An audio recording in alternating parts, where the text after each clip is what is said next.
Setelah 6 bulan saya buat aturan para guru, terlambat 1 detik potong uang transport. Anggaran belajar gurunya cuma 75.000 perak per semester per orang. Tidak sedikit guru yang menangis loh. Welcome to Big Impact. Alright, so everyone, welcome back to BIMU Studio. Tadi kita sudah banyak banget membahas tentang Dr. Zulfikar Alimuddin dan kita mendengar banyak hal tentang perspektif beliau mengenai pendidikan yang ada di Indonesia. Kita kembali lagi sama Pak Zul, right? Pak Dr. Zulfikar Alimuddin. Kita akan membahas topik yang tadi Pak Zul sempat mention. Kita akan follow up lagi gitu. Jadi seperti apa sebenarnya pandangan seorang Pak Zul terhadap pendidikan yang ada di Indonesia, gitu Pak Zul. Alright, kalau misalkan konteks pertanyaannya adalah, right, you giving comments a lot of things yang sebelumnya episode 1 tadi, gitu. Kalau misalnya sekarang saya tanya Pak Zul, kalau misalnya Pak Zul punya kesempatan untuk mengubah segala hal yang Pak Zul tadi sampaikan, komentari gitu dari apa yang sedang dikerjakan hari ini, apa yang akan Pak Zul lakukan terhadap hal itu? Saya kira trivial ya tentang apa yang mau saya lakukan, karena apapun yang mau saya katakan pertanyaannya seberapa benar itu. Jadi I think more importantly apa yang sudah saya lakukan. Get it? Okay. Karena buktinya ada. Alright, apa yang sudah Pak Zul lakukan untuk itu? Ya. Jadi sebelum bicara BIM ada 3 hal aspek besar yang saya lakukan. Pertama, di sekolah yang saya urus sejak 2015, Global Islamic Boarding School, itu sejak saya masuk, saya punya 3 pendekatan tuh. 1 adalah saya buat program belajar para guru, saya paksa. Tapi tidak hanya begitu saja, saya juga harus ciptakan gula-gulanya buat para guru saya, ya, supaya mereka tetap mau ada semangat lebih. Tapi nggak bisa hanya gula-gula, karena gula ada reward ya. Reward itu hanya berlaku bagi highly aspirative person, high achievers. Dia baru mau dia. Tapi majority orang kita itu bukan high achievers. Mereka lebih takut pada hukuman. Jadi ancaman, termasuk membuat pengubahan aturan kedisiplinan. Gitu ya. Jadi ketika saya baru masuk dulu, kalau pas jam belajar tuh siswa pada berhamburan di mana-mana, guru suka terlambat. Setelah 6 bulan saya buat aturan para guru, terlambat 1 detik potong uang transport. That's cool, right? Jadi pertama aturannya saya perbaiki, banyak untuk aspek yang itu. Kemudian cara guru mengajar. Dan itu saya turun tangan langsung. Ya, turun tangan langsung, guru itu kita video waktu dia mengajar, kita bahas bersama. Ya, bahas dalam ruang kelas, kita ada meeting, saya buat namanya peer review, saya bentuk itu. Ya. Jadi saya bentuk dan terus buat namanya kurikulumnya khasnya GIPS. Saya sebutnya GOS, GIPS Outreach Education System. Ya. Kenapa ada kata outreach? Saya bilang sama guru-guru saya, waktu Anda mengajar, yang Anda perhatikan siapa? Kalau Anda habis kasih perintah pada siswa, siapa orang yang pertama Anda datangi? Itu aja. Dan situ ya, saya nggak usah bahas isinya ya. Gitu. Saya bilang sama mereka, kita belajar, one day kita akan melatih seluruh guru di Indonesia. Itu saya mau bicara 2015 akhir ya. 2018 saya bangun HAFEX. Highly Functioning Education Consulting Services. Mengapa? Karena saya tahu tidak mungkin masalah yang saya hadapi di sekolah itu hanya ada di sekolah itu. Dari mana dasar berpikirnya? Lah kan itu perwakilan anak-anak Indonesia. Guru-gurunya juga mewakili para sarjana guru Indonesia. Lebih kurang begitulah. Ya. Saya lakukan. Jadi 2018 itu saya ngamen. Gimana ngamen tuh? Saya hubungi tim saya tentu saja, menghubungi dinas-dinas. Saya undang guru-guru kepala sekolah, saya praktek ngajar. Di sini bedanya, gitu. Saya bukan menceritakan teori pengajaran, saya praktek ngajar. Seorang direktur praktek ngajar. Gitu. Tidak sedikit guru yang menangis loh, dalam melihat saya itu. Oh begitu ya harusnya mengajar. Nah di titik sini ada harapan baru bagi Indonesia. Apa harapan baru nanti saya tambahkan? Tahun 2019 akhir saya diundang oleh Ketua Umum PGRI. Itu bulan Desember mereka buat event namanya Reflektif Pendidikan Nasional. Diundang 26 tokoh pendidikan nasional. Semuanya rektor dan semuanya profesor. Cuman Zulfikar yang cuman dokter yang masih kandidat. Alright, Dan bukan rektor. Oke. Cuman direktur sekolah. Oke. Ya. Saya presenter nomor 25. Ada 26 orang di situ. Oke. Ya, setiap orang kasih waktu 15 menit.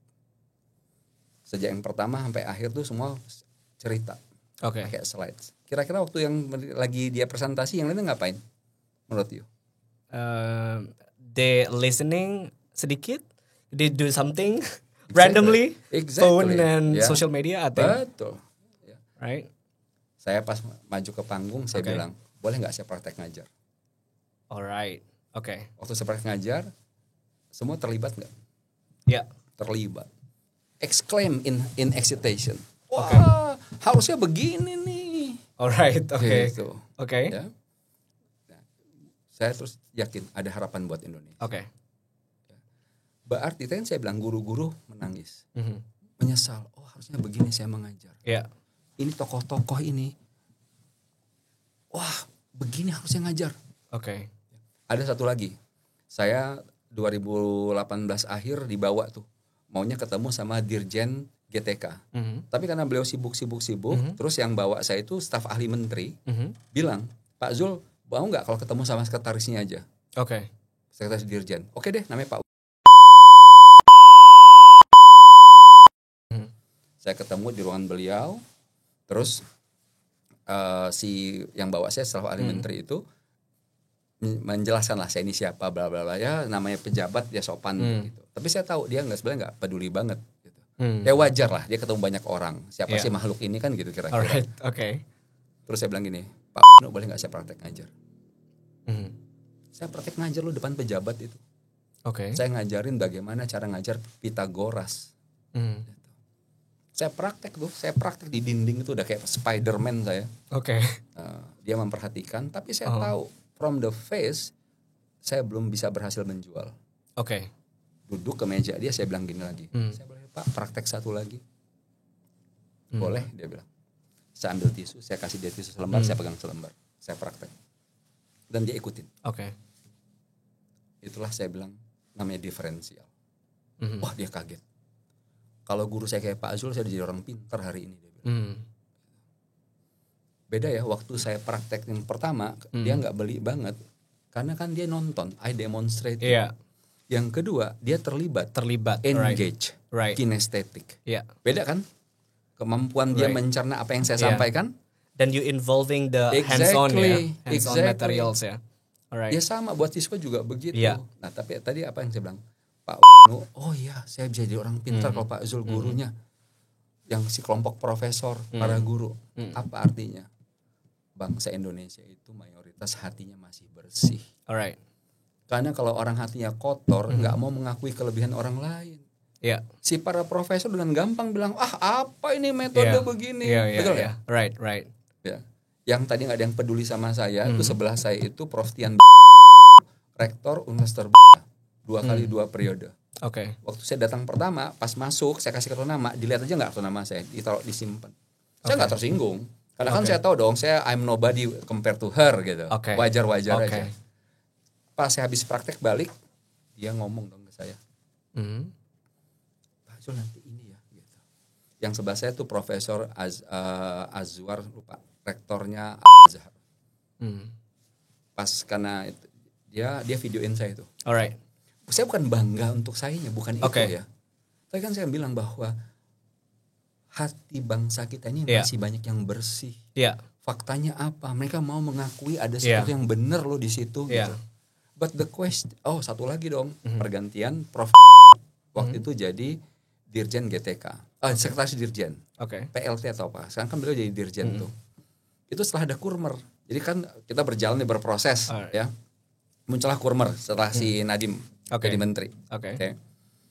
Saya tahu ini pasti bahkan banyak masalah. Saya buatin tuh cara ngajarnya kurmer tuh gimana. Saya siapin di YouTube.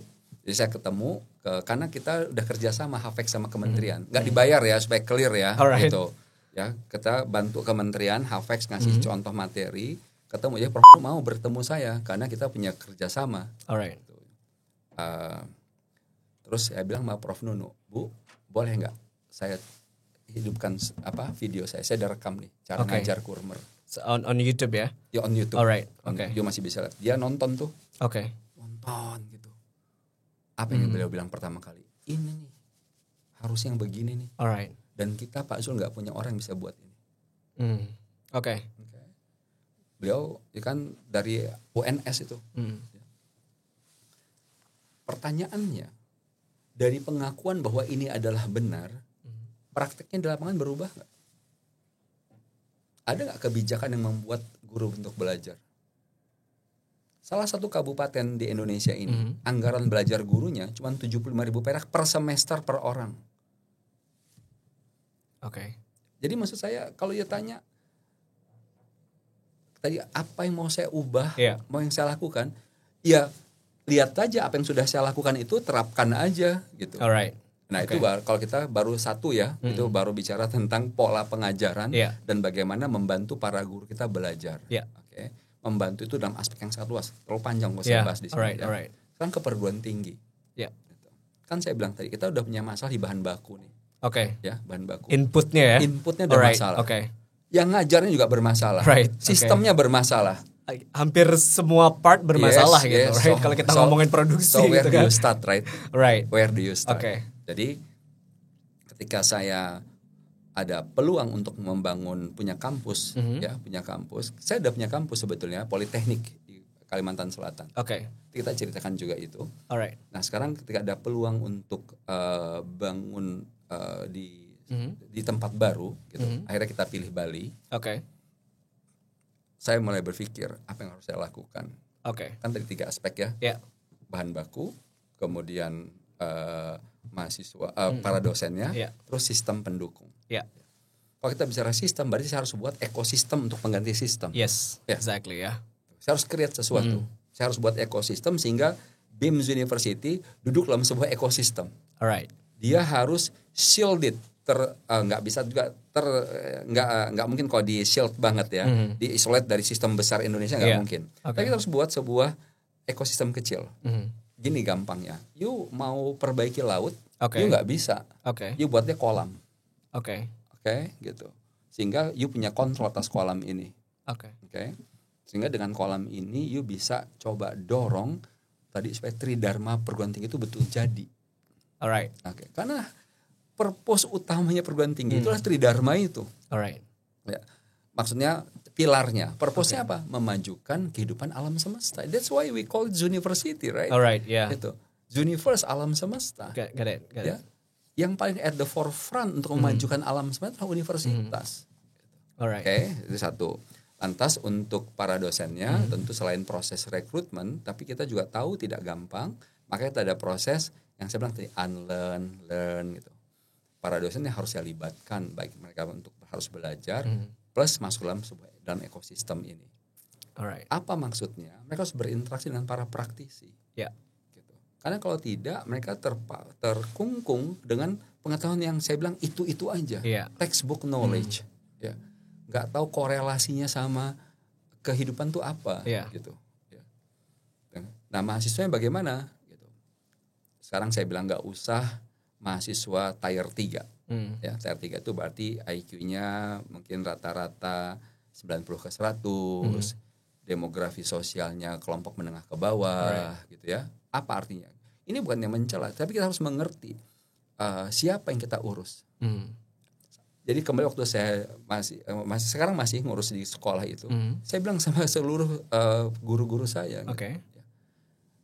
Memang waktu ada siswa masuk ke dalam kelas, kalian expect apa? What do you expect gitu? Kalian mau expect manusia pembelajar. Sekarang saya tanya, anak-anakmu sendiri di rumah seperti apa? Kalau belum punya anak, adik-adikmu atau kamu sendiri bagaimana? Apakah you are a learner? Kita harus ngerti dong. Yang masuk itu siapa dalam ruang kelas kita? Kok lo berharap orang terus mau serius belajar? Berarti kan kita yang harus berpikir. Kita ini kan guru. Berarti kan kita harus berpikir bagaimana caranya menciptakan suasana agar orang yang nggak mau belajar jadi mau belajar. Nah salah satu itu adalah kemampuan, kan kayak kita memotong daging, pisaunya harus tajam. Nah sekarang kita lihat mahasiswa yang kita punya ini tajam nggak pisaunya? Jangan buru-buru yuk kasih bahan baku yang banyak disuruh potong-potong. Apa sih bahan baku? Informasi, pengetahuan. Mereka harus potong pakai apa? Orang otaknya nggak cukup cara berpikirnya. Oke. Tapi bukan berarti mereka nggak bisa loh, karena mereka belum terlatih. Yeah. That's why kan terus kita create program. Alright. Critical writing skill, Alright. ya, critical thinking itu diberesin dulu. Gitu. Right. Karena kalau tidak, nanti apapun yang akan mereka terima dalam 4 tahun ke depan itu cuma sekedar hafalan-hafalan yang menekan jiwa. Yeah, that will be same then with yes. Sorry, like other university. Exactly. Right? Nah Okay. untuk itu kan berarti you juga harus mikirkan bagaimana supaya para dosen bisa lebih engage Alright. gitu. Mereka harus punya mindset baru tentang apa peran mereka. Okay. Untuk itu bagaimana kita nggak bisa membuat mereka quote-unquote berubah dengan kita ceramain dalam ruang kelas. Get it? Nggak Get bisa. It. And you didn't showing the proof then how then they can learn, right? Yeah. People can only change through experience. Right. Exactly. I do agree with that. Yes. Yeah. Yes. Ya sekarang apa contoh gampangnya? Alright. Kita nih, ya. Dulu waktu you dalam perut, saya dalam perut, tahu nggak you orang Hindu kan? Yeah. Tahu nggak bakal jadi orang Hindu dalam perut? No. Saya juga nggak tahu jadi orang Islam. Alright. Ya. Yeah. Keluar dong dari perut ibu kita. Yeah. Ya. You jadi orang Hindu gara-gara apa? Karena dilahirkan oleh orang Hindu. Iya kan di keluarga itu kan. Oke. Yeah. Jadi percaya sama apa itu? Yuk ke pura, kemana? Saya ke masjid gitu. Ya. Itu akibat apa? Experience, right? Yeah, experience di dalam family, right? Making our mindset. Got it. Ya. Nah sekarang kita lihat kalau para dosen kita punya sebuah mindset tertentu, kita harus bilang gini, kamu tuh nggak boleh begini ya, harus begini. Bisa dia kerjakan sebatas aturan. Oke. Tapi kemampuan untuk bisa mengeksekusi ilmu tidak bisa atas dasar aturan. Right. Eksekusi ilmu hanya bisa kalau dia punya ilmunya yang dalam dirinya sendiri. Oke. Untuk itu dia harus unlearn ilmunya dia, dia harus absorb ilmu baru, harus riset lagi cara berpikirnya gitu. Nah ini butuh waktu. Oke. Butuh waktu. Jadi apa yang coba BIM lakukan didukung oleh Hasnur Group ini adalah sebuah upaya korporasi untuk bisa mengintervensi pendidikan Indonesia. Oke.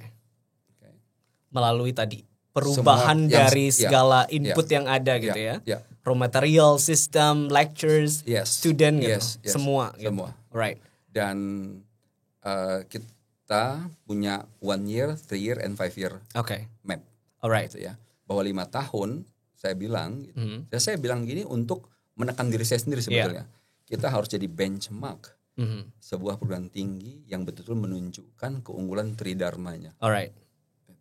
Highlightnya adalah kampus yang memang implementing tridharma perguruan tinggi yang seharusnya gitu ya, Basil ya. Bukan hanya sekedar sebagai untuk pemenuhan kewajiban gitu. Nah, jadi kan tadi saya bilang manusia itu bekerja harus dengan panduan ya. Tidak semua orang bisa berpikir secara imajinatif. Right. Apa maksudnya? Jadi begini, kan saya bilang kalau dosen itu buat penelitian itu harus ada korelasi sama pengajarannya. Nah, berarti nanti BIM University harus punya sistem agar para dosen itu waktu meneliti itu harus ada hubungannya sama apa yang dia ajarkan. Bukan bentuk informasinya ya, bukan isinya saja ya, tapi cara berpikirnya.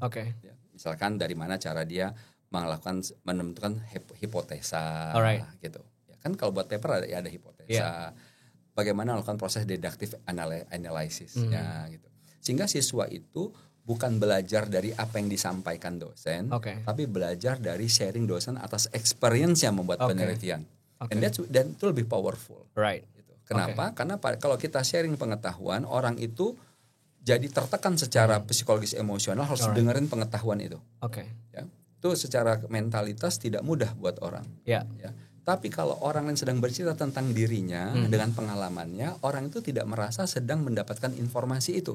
Tapi sedang mendapatkan cerita tentang orang ini. Dan itu lebih mudah ditangkap. Exactly, gitu.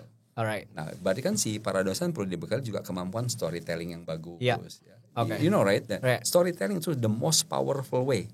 Exactly. Of influencing people's mind. People's minds, yeah. Alright. Apa buktinya? Apa bukti dari bahwa storytelling adalah the most powerful way of influencing people's mind? Okay, so bukti, right? Ini podcastnya balik tanya ya. Right, ya, buktinya. Tapi benar, ketika memang kita adalah kita ngasih mereka kesempatan gitu untuk lihat gitu, right? Siapa yang berbicara, kemudian what they have done gitu kan. Kemudian mereka bisa melihat secara utuh gitu, bukan hanya dari melihat, cukup dengan story. Right, dengan story yang disampaikan. Kita tumbuh besar percaya sama nabi-nabi kita lewat mana? Story. Yeah, everything like Emang from pernah story. ketemu Nabi? Nope. Enggak pernah. Pernah Alright. ketemu dewa? No. Enggak. Dengar ceritanya aja kan. Yeah. But somehow you believe, right? Yeah. Saya juga gitu, saya percaya gitu. Okay. Nabi-nabi saya, rasul-rasul saya gitu, ya. Okay. Dari mana itu? Storytelling. Alright. Got it. Thank you Pak Zul. Alright. Tadi banyak ya Pak Zul mention tentang university, BIM University, kemudian juga Proofman gitu. Kita melaksanakan perguruan tinggi Tridharma perguruan tinggi yang sesungguhnya dan mention tentang ekosistem yang memang harus dibentuk gitu ya. Kita melakukan gerakan yang nggak bisa kayak cuman satu hal aja yang diubah gitu. Alright. That's about BIM University. Mungkin satu hal deh Pak Zul. Apa proofman-nya gitu? Sekarang kan BIM University sudah berjalan ya. Apa hal yang bisa kita proof bahwa BIM University inilah sebuah ekosistem yang memang bergerak ke situ? Ya, lihat aja. In short, Pak Zul. Activity. You bisa lihat mahasiswa sedang belajarnya apa aja. Oke. Sekarang kalau saya bilang ekosistem, you bisa cek gitu ya. Kita sedang mengerjakan apa saat ini. Alright. Apa yang sedang mahasiswa kerjakan Pak Zul dan BIM University? Kalau yang mahasiswa tadi kan ada program untuk belajar writing skill, critical thinking, strategy communication. Gitu. Ini kan tidak dilakukan di banyak tempat. Ya. Oke. Itu satu. Ya. Terus yang kedua, kita buat project based learning. Oke, project based learning. Learning. Nah, projectnya jangan project-projectan gitu. Jangan biar enggak kayak cuman sekedar gitu. Jangan sekedar. Saya mendengar project based learning ini udah lama, tapi kayaknya kayak enggak benar-benar serius gitu kan. Betul. Gimana yang di BIM Pak Zul? Karena project kita punya ada roadmap-nya selama 4 tahun. Oke. Ya, ada 4 tahun. Jadi ada tahapan apa yang harus dicapai dalam setiap tahapan project itu. Get it. Itu namanya kalau kita kurikulum kita berbasis project based learning. Kenapa? Agar mahasiswa waktu belajar segala macam pengetahuan itu bisa menyambungkan dalam sebuah koridor besar. Right. Jadi dia punya contextual thinking. Iya. Ya. Pengetahuan itu dia bisa ikutkan dirangkai dalam sebuah konteks yang dia ciptakan sendiri. Right. Oke. Nah, terus yang ekosistemnya saya memulai, saya ajak semua pihak yang saya bisa ajak ya, dari Hasnul Group, dari Hasnul Center, unit-unit yang kita punya gitu, bangun project. Alright. Gitu. Oke. Dan ini projectnya itu kan kalau kita mulai project kan berarti bisa gagal dong. Iya. Ya nggak apa-apa. Alright. Itu namanya entrepreneurs and leaders. Iya. Ya. Kalau mau yang pasti-pasti bukan entrepreneurs, bukan leaders. Alright. Pertanyaannya kenapa harus menciptakan leaders and entrepreneurs? Alright. Kenapa? We need that for Indonesia, right? Ya. Indonesia butuh. Iya. Ya. Kita Karena butuh kalau kita itu. hubungkan ya, kita jumlah pengusaha kita nggak sampai 3% Right. dari total populasi. More or Amerika less, ya. 11%, Cina 12%. Alright. Karena mereka menciptakan value added. Oke. Kita bisa membuat perubahan kehidupan itu kalau kita punya banyak pengusaha. Oke. But gak cuma itu, karena pengusaha juga bisa make tingkahnya. Oke. Alright. Kita butuh penyeimbang yang namanya leaders. Leaders, oke. Ya, yang membangun tata kelola kehidupan masyarakat. Oke. Karena hari ini leaders kita, you tahu dong bentuknya hari ini, ya udah ada klasmen korupsi nih hari ini, Oke. gitu ya. Jadi kita butuh better leaders. Alright. Ya. Alright. Berarti kita harus ciptakan leaders, kita harus ciptakan entrepreneurs. Alright. Jadi BIM University harus jadi salah satu pilar penting agar bisa mewujudkan terbentuknya more entrepreneurs and more leaders for better nation in the future. Alright, love that word. Oke.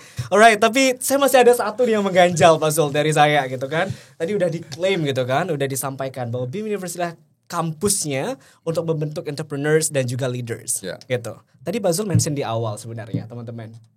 Kampusnya di Bali gitu. Kenapa Bali Pak Zul? Kenapa gak yang lain di Indonesia?